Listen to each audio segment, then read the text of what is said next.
The next topic that we shall discuss in this video is the types of forces.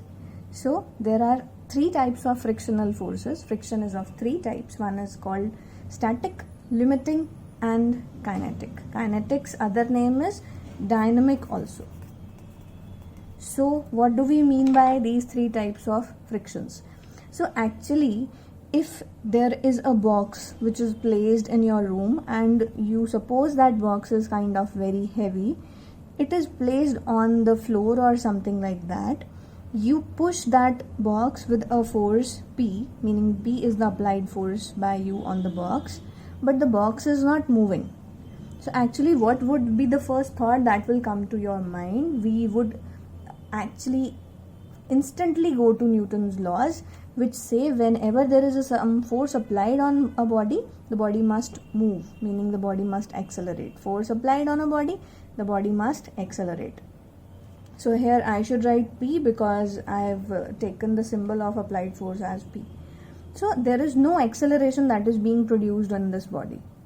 So what would we think? We think another law of Newton says the body can stop only when some force is applied on it, meaning some force is acting on this body in opposite direction, and that opposite force is called as friction. So we would consider this example, we would think of this example in a better manner. Suppose there is a box lying on the table and there is a tag. Actually you should consider everything that is placed around you. If you have to slide that thing has a kind of tag on it, that is, this is the maximum force that must be applied on me so that I can move. So suppose this box has 7 Newton tag on it. Obviously you know the kind of tag is not there on the body, but you have to suppose this. So 7 Newton is the tag on the body. So if you are going on applying with the forces 1 Newton, you increase the force to 2 Newton, you increase the force to 3 Newton. But what would be the case? The body will not move because the friction is equal to the applied force and it makes the no motion of the body, that it makes the body in a situation of rest or no motion. But when you will apply a force of 7 Newton on the body will just kind of be at the verge of motion. It will show you the signs that now the body is ready, is kind of detached from the floor, so it can move if you will increase the force from 7 Newton to 7.1, 2, 3 or so on. So the friction that is acting on a body, below which body is not going to move, but after which the body just is at the verge of motion, that applied force is the measure of limiting friction. Friction is always in the direction opposite to the applied force, and here the applied force is P. So P is kind of somewhat more than the friction. Then this friction is called as the limiting one. So coming to static friction again, you are applying some force, friction balances the applied force, there is no motion on the body. So in static friction, applied force is always equal and opposite to friction. So we can write this equation to be like this: friction and applied force both are equal and opposite to each other. Now coming to the third type of friction, kinetic or dynamic friction.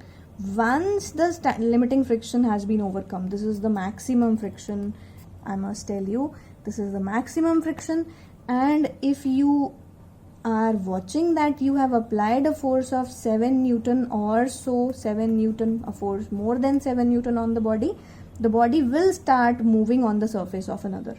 But again it will be feeling kind of roughness on its surface. That roughness is the measure of friction. Body is in actual motion, then the friction present there is called as the kinetic friction. So we can write down the definitions of these three types of friction. So we would use some words in the definitions. First word is called opposing force. Second word is tends to act, or you say comes into play.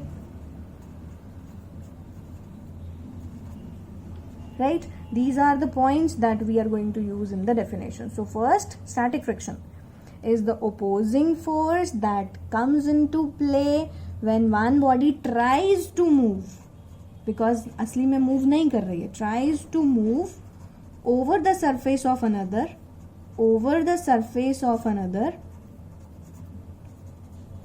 but actual motion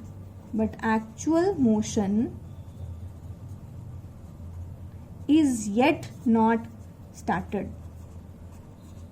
So that type of friction is called as static friction. Now coming to the second type of friction, that is limiting friction. Again, is the opposing force, limiting friction is the opposing force that comes into play when one body is just at the verge of motion over the surface of another.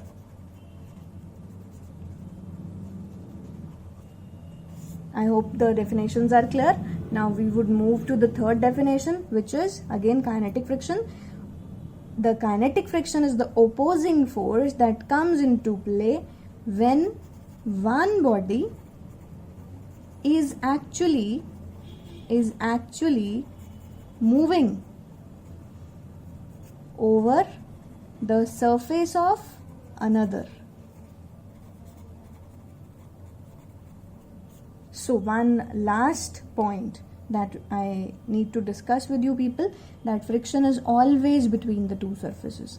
As we know, all types of forces are kind of mutual ones. They are between two surfaces, as is the case with friction. Friction is always between the two surfaces.